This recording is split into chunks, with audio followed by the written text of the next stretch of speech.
খালি লোক মল্লি হচ্ছে, গোয়ালের গরু নিয়ে এসে জবাই করবে। হ্যাঁ, আমি বললি খারাপ, আমি দেখেছি নিজের চোখে। আবার সে যা বটে বটে, কুটুম দিকে আলু গোশ খাওয়াচ্ছে, আর কষা গোশ এক বালতি পালুয়ের ভেতরে ভরে রেখেছে। সবারই হয়ে গেছে। আমি এক আত্মীয়র বাড়িতে গেছি, সবারই খানা হয়ে গেল। লাস্টে দেখছি ওই বালতিটা বার করছে। আর এটা আমি মিথ্যা বলিনি, একদম নিজের চোখে দেখা। আমার খুব ক্লোজ আত্মীয়। তো আমি লাস্টে এলাম মাগরিবের পরে, তো দেখছি লাস্টে ওই বালতিটা বার করছে। বলছে ভাই ওই পালুয়ের গুড়ায় রাখা আছে, লিয়াই ওটা দেখছি খালি শুধু গোশ, কষা মালটা তুলে নিয়েছে। কত পরেজগার বুঝতে পারছেন, নিয়তটা কত ভালো। নাউজুবিল্লাহ, খাবার আরে বড় কষ্ট দুঃখ, আপনি শরীয়ত বুঝেন না। এই আমাদের সমাজের লোক কিছু হোক আর না হোক বলে কোনো অসুবিধা নাই, মিলাদ পড়া জান্নাত রেডি। 40 দিনে খানা চলছে, এখনো বহু জায়গায় বন্ধ হয়নি। ঠিক বললাম না ভুল বললাম? লোক মরে গেছে। এই হাদিসগুলো কিন্তু একটাও মৌলবীদের লয়, কোরআনের লয়, হাদিসের লয়, আর কোন মুফতির লয়। এই হাদিসগুলো হচ্ছে জিলাপি হুজুরদের।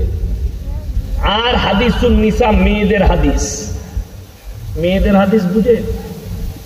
এখন তো মরদরার মরদ নাই, সব মেয়েদের হাতে চলে গেছে। লোক মরে গেছে, বাবা বাম মরেছে 3 দিনে করবি না, 3 দিনে পালন করবে, 7 দিনে করবে, ঘাটে উঠা করবে, নফল করবে 40 দিন। 40 দিনের নিয়ম আছে বহু জায়গায়, আপনাদের এখানে মেমারিতে আছে নাকি জানি না।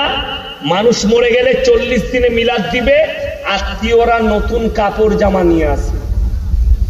ঠিক বললাম না ভুল বললাম? সরাসরি হারাম, ও ইসলামিক কালচার এটা। মেয়েদের ফতোয়া শুনবেন, দাদির আর ফুপুর ফতোয়া।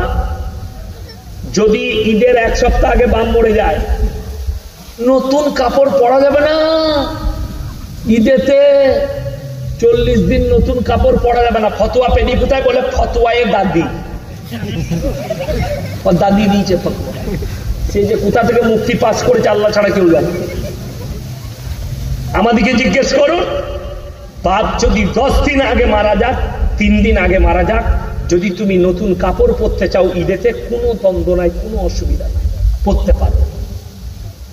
আপনার দুঃখ যাচ্ছে, বাপের জন্য ব্যথা, ওই আর নতুন পরবো না, এই পুরোনোটাই পরে চলে যায় কাঁচাটা। কিন্তু ইসলামী শরীয়ত হচ্ছে পরিষ্কার পরিচ্ছন্নতা। রাসূলের হাদিস, ঈদের দিনে নতুন জামা কাপড়, সুন্দর পোশাক।